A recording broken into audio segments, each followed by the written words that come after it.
So all in all, with my blog posts for this semester, I had done 26 blog posts and received 6 comments for Celtics Girl Talk. I was actually very happy with the results. I wish obviously I had more time to do some more posts and get some more content up there, but I think this is a good starting point for right now for this blog, just to see where it could go. Looking at the analytics of it, I had 164 views throughout the what was it, almost 3 months that we had it up there. The week 43, which was around November 11th, I did a post for about one of the new players, Kelly Olynyk, who was having a big he had a really big game during that week period, and then he then got hurt. So I guess there was a lot of buzz going around on him. So obviously my blog got hit up a couple of times for that particular post. But what was the most interesting, looking at all the analytics here, was the views by country for each of these. Even though I had 150 views for the United States, I had ones from out of the country that I weren't expecting. I had 6 from Canada, 5 actually from the Philippines, 2 from Colombia, and 1 from Singapore. I know that in like the Philippines and Singapore, they're pretty big into the NBA basketball scene. So obviously my blog kind of popped up there a couple of times for them, which was pretty neat um, to see that from across the world, that people were actually looking at it. So for the top posts for my blog, the first one was obviously the homepage, but the second one was the Kelly Olynyk Meet the Newbie post that I have done. I got 12 views for it, which was actually perfect timing for when it came out. Another one that got high views was the top 5 players to wear a Celtics jersey. It had 7. This was something that I wish I did more of. I thought that this was a good tactic and a good list for me to have on the site where people can turn to and look at something quick, get the top 5, and then they're on their way. Um, so, so on. I'm not going to go through all of them, but it was actually very interesting to see the click value for most of these, and it was pretty interesting too.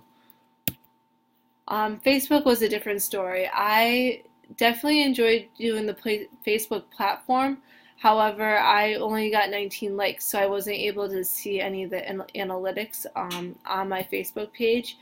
But in the previous slides, you could see where what I did on the Facebook page. I tried to get people engaged by tweeting out to them and forming conversations, posting videos, posting photos, and just trying to get the message out there of what's going on for the Celtics, and what I am doing on my blog post, just to keep people informed and any new breaking stories coming through.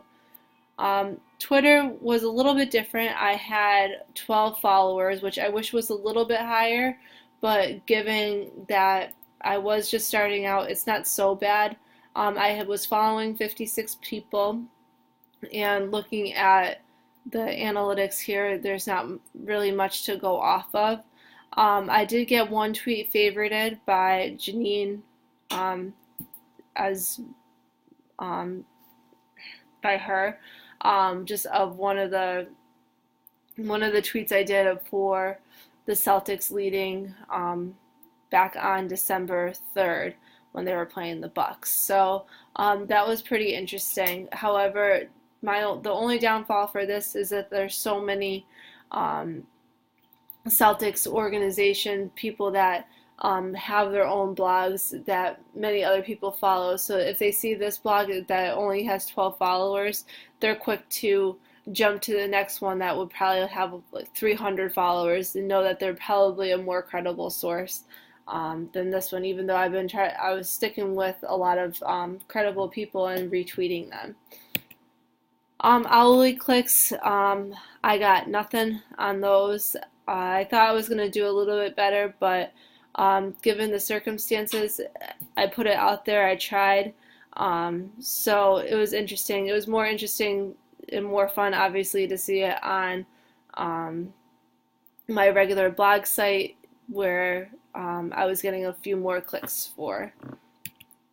Pinterest, on the other hand, overall, I think I did pretty well on it. It actually worked well for the community. Only setting it up a couple weeks ago, I already received 7 followers. I have 14 boards and 184 pins currently on my Pinterest board. And I was looking at it, I had already 24 repins from people that were following me and also from people that weren't following me. So I would definitely consider using this in the future. As you can see with the 14 boards that I have, um, there's a lot of room for improvement and a lot of ways that I could get this brand out there, especially using Pinterest. And since a lot of women use Pinterest, it's a good place for me to put ideas out there for what they may want to wear to a game, or any gifts that they want to get, to even doing write-ups on the players and throwing their picture on there. And if they're interested, they're going to click through or pin it to one of their boards or websites. So what was successful for this campaign? Obviously, I think the top thing that was successful was the Meet the Newbie columns that I were doing. Based on the analytics, these were some of the highest views out of the whole blog, with people wanting to know more about the new players on the team. Pinterest was also very successful. I received many pins from followers and other people that would, but obviously it would have been interesting to see what the analytics could have been.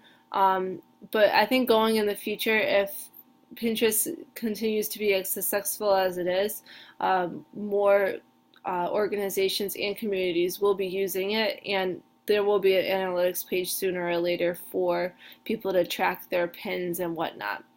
Facebook postings, although I didn't have many followers, I still believe it was successful. I think once I get more followers and more viewers onto the page, it will definitely just take some time, and it can prove to be very successful with the photos and the material that I was putting out there. And lastly, one of the last things that was successful were interest stories. A lot of people cared about what the Celtics are doing to give back to the community. Brendan Basket's not really giving back to the community, but he did a story on learning how to swim because he was always afraid to learn how to swim, and he knows how important it is. So getting that message out there to the people, that's what people want to see. So that was really interesting. What didn't work? Twitter didn't go as well as I had hoped. I definitely think it could have been better. With the game recaps, like I said, there's so many other people out on these webpage or on these social media sites that use Twitter and Facebook that are credible sources. So it's definitely something that in the future, once I get some more followers, it could definitely be very successful. Game recaps, they were good, but the same thing like I was just stating, there's so many other blogs out there for the Celtics that people find more credible. It just didn't go as well as I had hoped.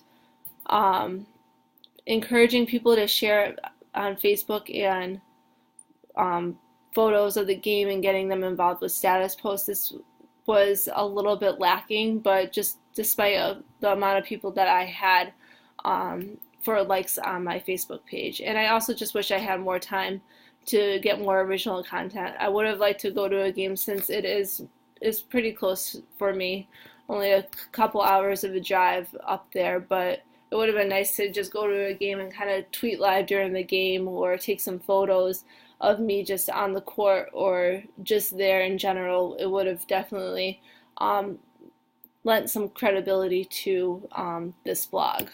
So in conclusion, I am overall happy with this outcome. Despite not having a large following, there is definitely a place for this sort of platform for women to get involved um, with sports, and I did gain followers from it. So there is a want for this out there. Also, I wish I had more time to put in the blog. There is definitely room for improvement of where I can go, but I wish I was able to keep up with the scheduling, which was probably the most important. I was definitely very ambitious when I was creating it, and I wasn't able to post as much as I wanted to just based on my busy schedule with work and school and everything.